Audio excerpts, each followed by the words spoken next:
আসসালামু আলাইকুম, কেমন আছেন সবাই? আশা করি আল্লাহর অশেষ রহমতে সবাই ভালো আছেন।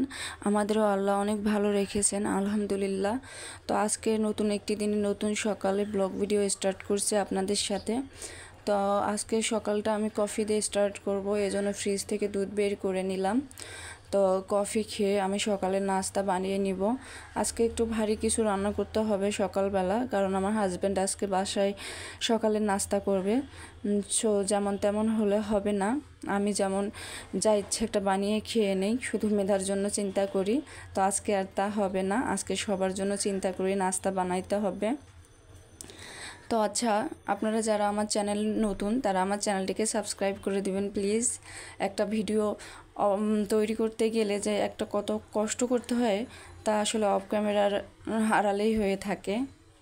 যারা আমরা ভিডিও মেক করি তারা এটা বুঝতে পারি। তবে আমার চ্যানেলে আমার কোনো কথা বা কোনো ভিডিওর অংশ যদি আপনাদের ভালো লেগে থাকে তাহলে অবশ্যই আমার চ্যানেলটিকে সাবস্ক্রাইব করে দিবেন। আপনার একটি সাবস্ক্রাইব এবং লাইক কমেন্ট আমার কাছে অনেক মূল্যবান। আজকের সকালটা অনেক ভালোভাবেই শুরু হচ্ছে। আমি সকালের নাস্তা কমপ্লিট করার পর ফ্রিজে কিছু মাছ আছে, মাছগুলো কেটে নিব। কারণ ফ্রিজে না কেটে মাছ রাখলে বেশি দিন হয়ে গেলে সেই মাছটা নষ্ট হয়ে যায়। তাই ভাবলাম যেহেতু সকালে নাস্তার পর একটু সময় পাচ্ছি দুপুরের রান্নার আগে, এই মুহূর্তটা আমি মাছগুলো কেটে নিব।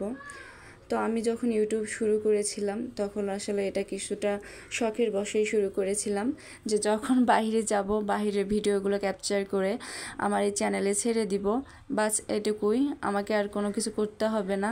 কিন্তু ইউটিউব করতে এসে বুঝতে পারছি আসলে এত সহজ না।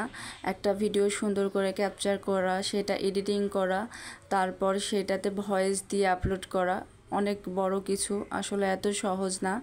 আর সহজ কিভাবে হবে বলেন? সফলতা কারো পায়ে এমনি এমনি এসে ধরা দিবে না। সফলতার সিঁড়ি অনেক বড় লম্বা হয়, সবার জন্য অবশ্য সমান না। কেউ কেউ খুব সহজেই সফলতা পেয়ে যায়, কিন্তু আমার ক্ষেত্রে সেটা হবে এমনটা আশা করা ঠিক না। নিজের কাজ নিজেকে করে যেতে হবে। সঠিক সময়ে আল্লাহ সঠিক জিনিসটাই আমাদের দিয়ে দিবেন, সেজন্য শুধু প্রয়োজন ধৈর্য ধরে পরিশ্রম করে যাওয়া। ইউটিউবে সফলতার নেশা আমাকে পেয়ে বসেছে। এই কথাটা কেন বলেছি?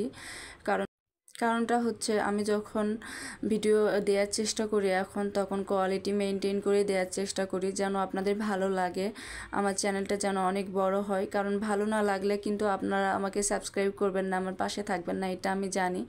সেজন্য পরিশ্রম করে যাচ্ছি, ইনশাআল্লাহ আশা রাখি একদিন আমার চ্যানেলটিও অনেক বড় হবে, যদি আপনারা সাপোর্ট করেন, ভালোবেসে কাছে থাকেন, পাশে থাকেন।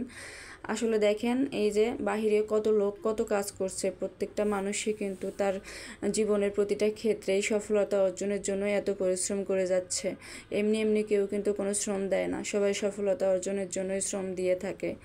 এখানে মেধা অনেক কান্না করছিল, এই জন্য ওকে একটু সন্ধ্যাবেলায় বাইরে ঘুরতে নিয়ে গেছিলাম।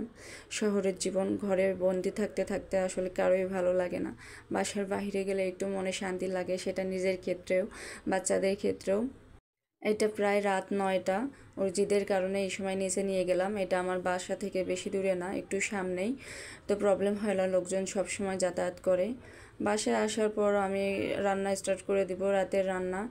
তো আমার রান্না করার জন্য এখানে চাল ভিজিয়ে নিচ্ছি। আর আজকে আমি রান্না করব চচ্চড়ি। এটাকে চিংড়ি মাছ দিয়ে অনেক সুন্দর করে মাখিয়ে নিয়ে রান্না করব। যাই হোক, আমার রান্না চলতে থাকুক, আপনাদের থেকে আমি বিদায় নিয়ে নিচ্ছি আজকের মতো। আল্লাহ হাফেজ, সবাই ভালো থাকবেন, সুস্থ থাকবেন। আর আমার পরিবারের জন্য দোয়া করবেন যেন আল্লাহর অশেষ রহমতে আমরা ভালো থাকি, আপনাদের জন্য সুন্দর সুন্দর ভিডিও মেক করে আপলোড দিতে পারি। সব সময় মনটা আসলে ভালো থাকে না যখন দেখি ভিউ যাচ্ছে না তেমনটা। আসলে ইউটিউব তো ধৈর্যের কাজ, তাই না? আল্লাহ।